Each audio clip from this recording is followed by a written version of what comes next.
great. So do we have time for a demo? Yeah, for sure. Yeah. Great. And so what does this look like? Do you have kind of a typical demo you go through with schools, or do you kind of make it up on the fly, or do you have like 5 in your back pocket? Or No, I literally have I'm pulling it up now. I have this demo kit where I have some example kind of questions. oh, okay. So literally just pull those up, go through the basics there. Yeah. So the last time I tried Flint, just a quick demo, I sent it to a friend of mine. I think he teaches 6th grade. Okay. And I said, what do you think of this? And he was kind of blown away. He asked me a lot of questions about it. He just said it seemed very powerful. The idea of like having a built-in rubric and developing these assessments. I did too. I did one coding assessment, which kind of required a lot of setup and you needed to know how to code. And then the other one was a poetry assessment. Oh, wow. Okay. Which was interesting. Very, yeah. Two very different like, sides of the spectrum. Yeah. Yeah, it was like write a poem in one of these 3 formats. One was haiku or something like that. And it was pretty, that was actually more impressive to me than the coding. Wow. That's awesome. Yeah. Yeah. Let me pull up the screenshot. Okay. I'll kind of go through a few examples. Should probably take like 5-10 minutes, but it's Great. crazy. Cool. Let me pull this up. Is that loading for you? Yeah. Yeah, it looks good. Awesome. So this is Flint. I'm going to walk you all through a quick demo of the platform. As you can see, when teachers log on, we really pitch Flint to them as an AI teaching assistant. So it's here to help them with whatever task they need help with. And we found that for teachers getting started with AI, it's really important as an on-ramp for them to see how it's valuable to themselves. So as a teacher, I can go into Flint and ask it to make a lesson plan for me. And then here, like a good teaching assistant, Flint will always ask me follow-up questions before it goes ahead and makes something for me. So here I can type in my response or speak to Flint. So I can say something like, I'm an AP European history teacher. I've got 45 minutes and I want a lesson on German unification. So here I'm talking seamlessly into the AI. We're using OpenAI's Whisper model to actually transcribe the text, so it's really accurate. And then Flint will actually say, let me create a document. So what it's doing here is it's creating a document that's now going to be pulled up on the right-hand side of my screen in just a moment. And that will have the lesson plan in it in a way that I can print out, download as a Word doc, or export out to Google Drive. So we really try to make sure it's as integrated as possible with the rest of the teacher's workflow. So you can see here, it's made this entire lesson plan for me, and I can take this further. So let's say I like this exit ticket, but I want to modify it. I can highlight it, and then I can tell Flint, I like the idea of this exit ticket, but can you make it as a separate document with 5 questions? And now we'll go ahead and make this exit ticket that's linked together with this lesson plan. So again, this isn't actually our bread and butter of the platform. The bread and butter is the student-facing side of things, but we want to give teachers an easy way to get started with AI to really feel comfortable and realize, wait a second, if I'm using this to make an exit ticket and it made this quickly, why don't I go this at next level and make this exit ticket more personalized and dynamic? So that's where the second part of Flint comes in, is our interactive activities. So down here, I can basically click to create an activity for my students. And there's a few different options. For example, I can upload some material and have the AI quiz them on it. I can have the AI speak a world language with them, or even debate against them on a certain topic. So they're taking one side, the AI is taking the other side. So real quick, I'm going to show you an example of an activity that I've already made and created to show you what the student experience looks like and what I can see as a teacher. And I'll show you a couple more examples, both in math as well as for world language. So here, I've made this Cuban Missile Crisis quiz.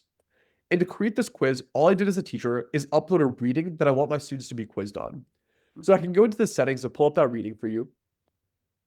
And you can see it's a 3 or 4 page PDF, which is Kennedy's speech during the Cuban Missile Crisis to the nation. So it's a very famous speech. It's covered in AP US history pretty often. So I can go back into Flint, and you can see that I've made this quiz based off this assignment.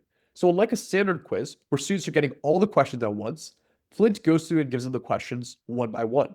And based on how the student responds, the AI will ask more difficult or easier questions. And it only will move on to the next topic once the student's demonstrated mastery.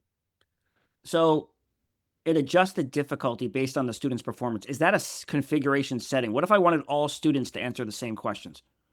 Yeah, it's definitely a setting, so you can change it easily. So here right now, if I go to build manually and look at the prompts under the hood, you can see that Flint says, I'll ask one question at a time and thoroughly explore each aspect before moving on. If I go back to Flint and I say something like, hey, don't do that, just give them the same 5 questions, it will always do that for all the students. So it's all customizable. For sure. So looking back here, I can see that I've given this quiz out to my students, and I can click into each of their names and see the back and forth messages they sent with the AI and what grade they got as well here in the top right corner. And then I'd say our most popular feature is this activity analytics. This is really like having your own teaching assistant because it'll tell your class's strengths and areas of improvement. So you can see here that a lot of my students struggle to recall Kennedy's 7-point plan, which is one of the questions on the quiz. If I click that, it'll show me exactly which student struggled. And if I go ahead and click on one of their names, it's going to pull up that exact message. So it's like I'm getting a replay of that student thinking. So I can see exactly, where they did a good job or where they really struggled. So yeah, that's the basics of Flint in terms of how students can interact with it. There's a few other examples I kind of love to share. One is in math, which is the area we're really proud of. So do students get immediate feedback? And is that configurable? Like, do you want students to get immediate feedback in your class? Yeah, it's a good question. So you can set the feedback to be given during the session or afterwards. Okay. They will always get the feedback afterwards. This is what that looks like up here. They'll get their strengths and areas of improvement as well as a suggestion for a follow-up.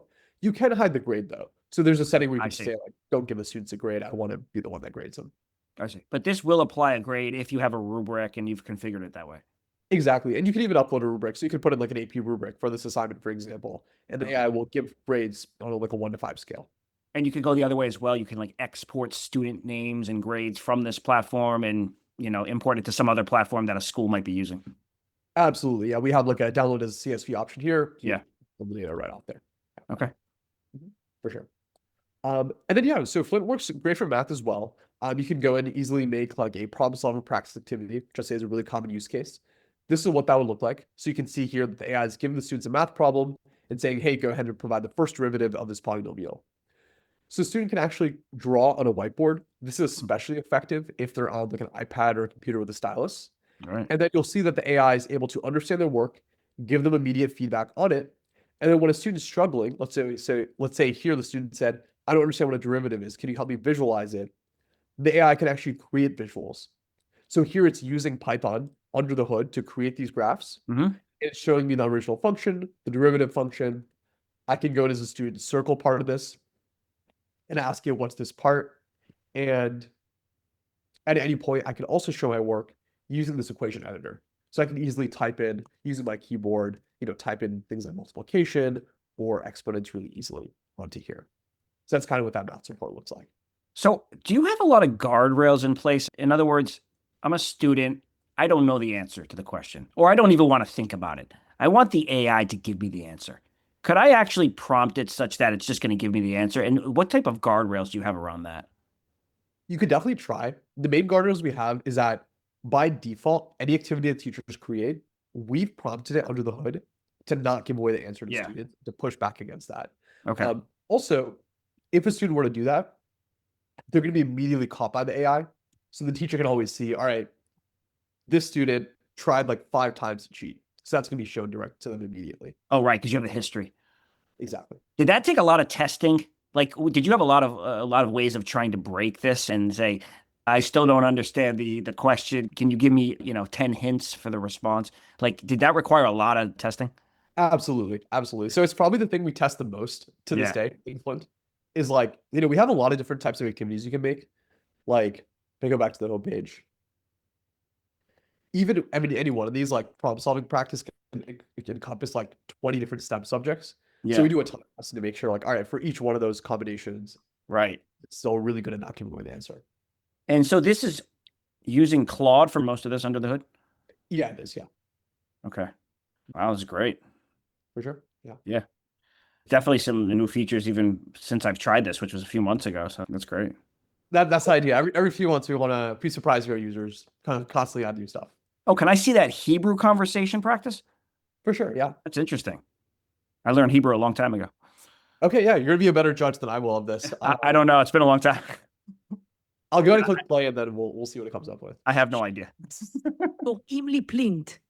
אני שותף השיחה שלך בעברית. Is that audio setting through? Yeah. Okay. Yeah. Wow, that's really cool. Thanks a lot for doing this. I really appreciate it. Of course. No, thanks, Brandon. Thanks for having me in. Thanks a lot, Sohan. Awesome. Thank you, Brandon. Have a good one. Bye. Yep. Thanks for watching. If you like this, be sure to subscribe. More interviews and demos coming soon.